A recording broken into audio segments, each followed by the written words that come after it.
folks at the C-suite, they know you really well, Mitch, but some loan officers don't know you. So before we get into the questions, if you could just tell us a little bit about, your role in the industry and the firm that you represent. All right. So I am the managing partner of a firm that I started back in 1992 with two other people. It's called Wiener Brodsky Kider, and we are what is known as a boutique firm. We represent financial industries in the mortgage market.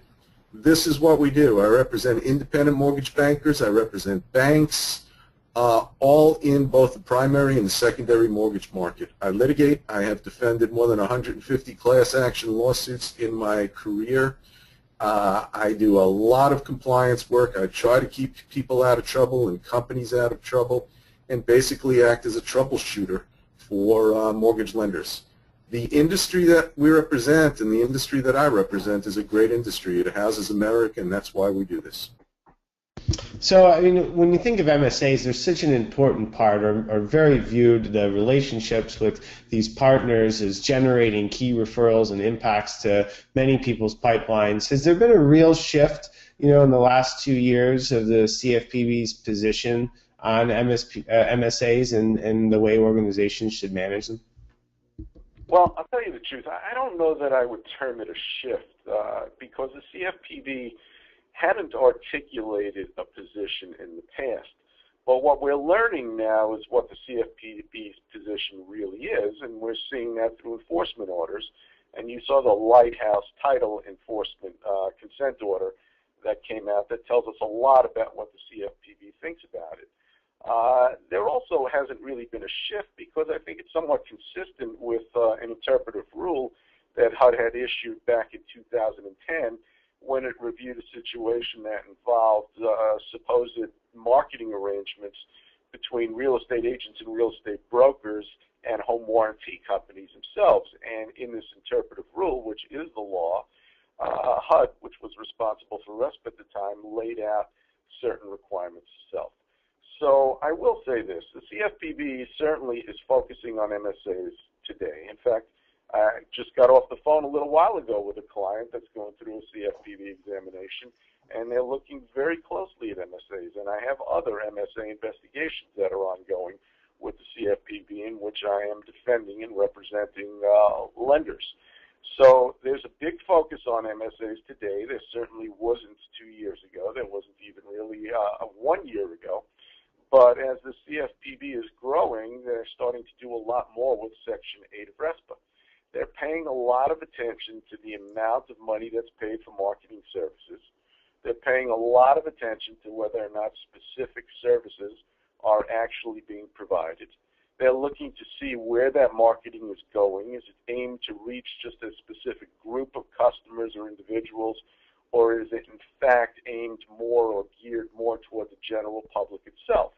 And if it's geared more toward the general public, it's okay. But I will tell you this. The ultimate viability of MSAs has been called into question by that Lighthouse title consent order, because there is a provision in that order that specifically says, number one, that just having an agreement, just giving someone an agreement to allow them to market you, a marketing services agreement itself, that alone is a thing of value. And a thing of value is okay, as long as you're not giving someone a thing of value in exchange for an agreement for them to refer business to you.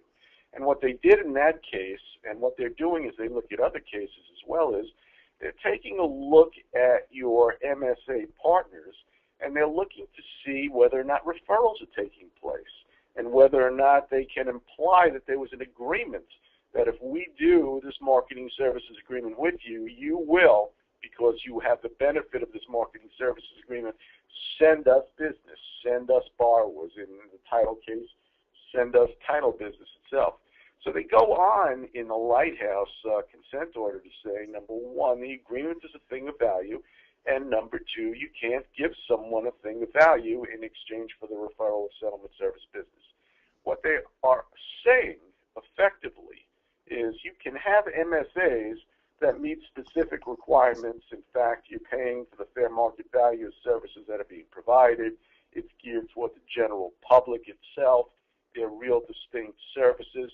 you can pay for those things, but you better not be getting referrals from your MSA partner. And that calls into question, ultimately, the viability of the MSA program itself.